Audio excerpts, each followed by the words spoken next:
Please get ready for a dictation of transcription number 95 from Sir Kailash Chandra magazine. 5 seconds.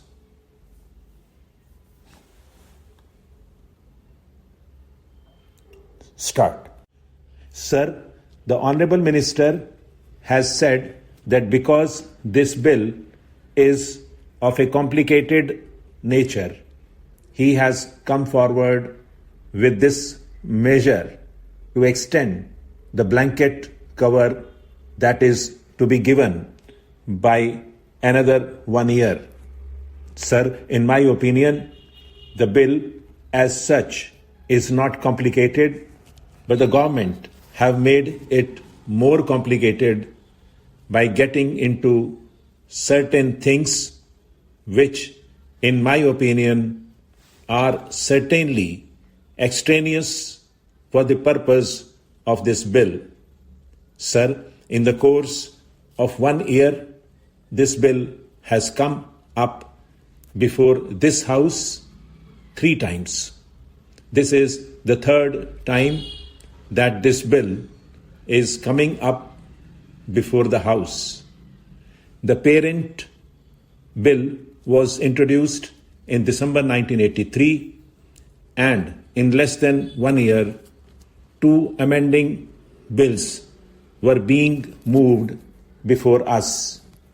Even at the time when the parent bill was moved, it was suggested by several members, both on this side as well as on the other side of the House, that it is safe to enumerate in the bill itself by attaching a schedule to it to specify clearly provisions as to what would amount to an office of profit and what would not amount to an office of profit. It was then stated by the then Honourable Mover of the bill that it was not necessary to attach any schedule to the bill, and that the bill by itself, as moved, was comprehensive enough. Then, sir, certain difficulties were felt, and various members of this House as well as of the other House had addressed the Honourable Law Minister then, asking him whether their remaining in a particular committee would amount to an office of profit or not. Probably looking at the numerous letters that had been addressed to the Honourable Law Minister, he was in a dilemma as to what to do. He had come forward with an amending bill to extend the life till the end of December 1984. A committee was constituted to advise the Honourable Law Minister as to which offices would amount to offices of profit and which offices would not amount to offices of profit. Sir, I am told by 1 or 2 members who had served in that advisory committee that only during this session, they were summoned to meet. I would ask the Honourable Minister, Sir, this question: when it was such an important measure, what was the ministry doing from April 1984 till December 1984, accepting to come forward before the House with another amending bill of this nature?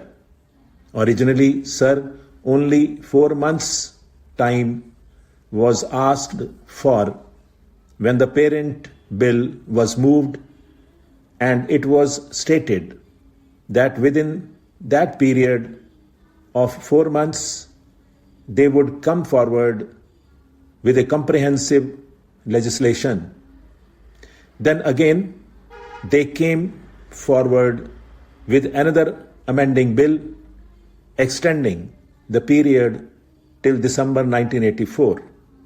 Now, between April and December, nothing has happened excepting that the advisory committee has been constituted, and it met once only just to recommend for extending the period by another 1 year.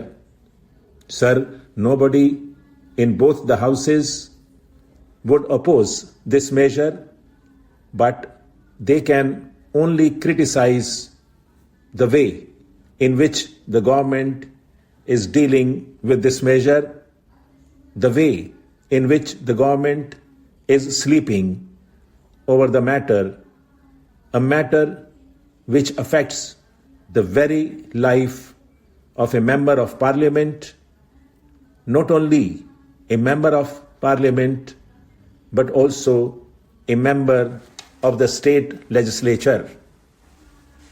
As the Honorable the Law Minister has pointed out, Article 102 of our Constitution does not define what is an office of profit, except to say that a ministership or a deputy ministership or even a parliamentary secretaryship, and by a later amendment, even a whip of the Congress party would not amount to an office of profit.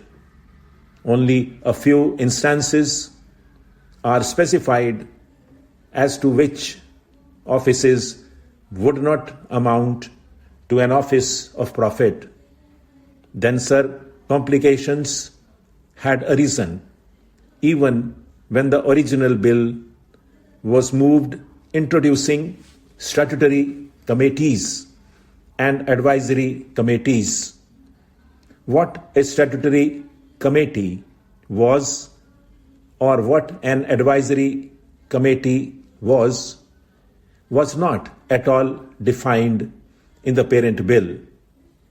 So doubts had arisen in the minds of various members as to what would amount to a statutory committee or what would amount to an advisory committee, or even whether a vice-chancellorship of a university to which are attached certain privileges like the appointment of so many persons and all that was defined as not an office of profit, and the Honorable the Law Minister was not able to say what office would amount to an office of profit, what would amount to a statutory committee, or what would amount to an advisory committee.